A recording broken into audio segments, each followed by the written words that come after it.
playing Rachel in this film, she was a kind of very complicated character. There was a lot of meta-ness going on with her, because I am playing an American actress who goes to Oslo for the first time to work with a Scandinavian director, much like myself, but also she isn't me, and she's a kind of a different actress than I am, and I think it was the kind of balancing of her being talented and good, but miscast for the part that she's, Gustav cast her for in the film. So there was a lot of challenges to that kind of tightrope walk, but very exciting to play. And Joachim, it was like my favorite set I've ever been on. It was incredible. One more to your right, sir. They're always a little bit, with you. They never fully go away. It felt good to kind of get out of their skin for a little bit and jump into a new character. Directing my latest project, so a little bit easier than most to kind of like compartmentalize on this one, but I still think about them often, and obviously as I'm going through this award season, been speaking about Smoke and Stack quite a bit, so they're right there. It's wonderful. It's the first time that the Consecrate gives a wonderful song. I think it's a culture, of a family that I think is really, really important. From all the times that me and Ryan have worked together, and the environment that we want to create, a space for actors to feel safe and to take those big creative swings, I think it's extremely important to get the best out of everybody, especially from your department heads as well. So I guess creating that family environment, a freedom for everybody to say whatever they feel and whatever they think is really, really important to have. To me, working with actors, it's not about just individual performances, it's about how they relate.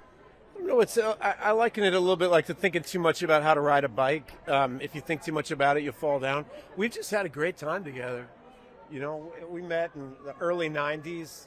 He had just made Slacker, and I just made Reality Bites, and we got along like a house on fire. And we just been talking for about 30 years, and every now and then we make a movie. Does it almost give you like a shorthand with him, where the minute he? Oh, of course. He knows what I'm going to say before I say it, and the same thing's true. But it also pushes us both to think differently. It looks like something that is going to be going on my season. How do you the thing I would want people to pay attention to is what a work of. It's an absolutely brilliant screenplay. The writing and the whole thing wouldn't be possible without an exceptionally high level of writing. It's 90 minutes of real time in one room, and it's funny, and it's heartbreaking. And part of why Linklater and I wanted to make it so bad is it's just almost never come across a piece of writing that sharp. So I hope people notice that that's what's making our work shine.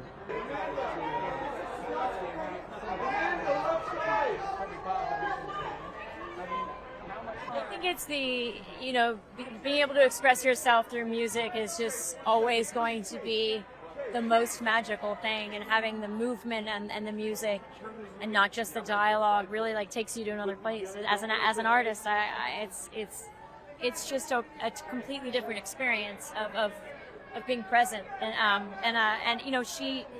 Mona created space for me to kind of play in a way that I haven't had in a really long time, and now I only strive to find. So the whole thing, it was definitely life altering for me, life affirming as well. In what way, if you don't mind me asking? I think I relate to myself, and I connect to myself a little differently as an artist, but also as a human being with a spirituality that I kind of had to dig into a little bit on this. And the life affirming part is there's just so much that I learned about humanity, and I feel like there's more to be had, and I feel like I'm excited to see what we do as artists and humans in this new space. I don't know. I'm just relating to myself differently, so I imagine a lot of us had that experience on this film. I know my cast did, but I think there's always a little room for faith. And Paul on the left. And Paul right here, sir.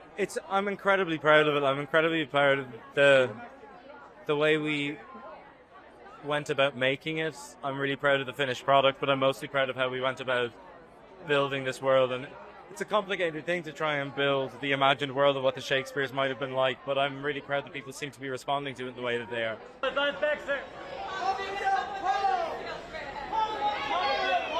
I think it's not necessarily about Shakespeare. I think it's about something that might be relatable to any creative feeling like they have something fundamental that they want to express. If you're a writer, an actor, a producer, anything, I think it should resonate with them.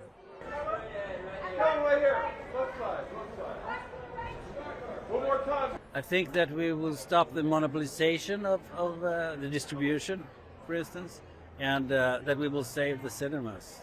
Because without the cinemas, the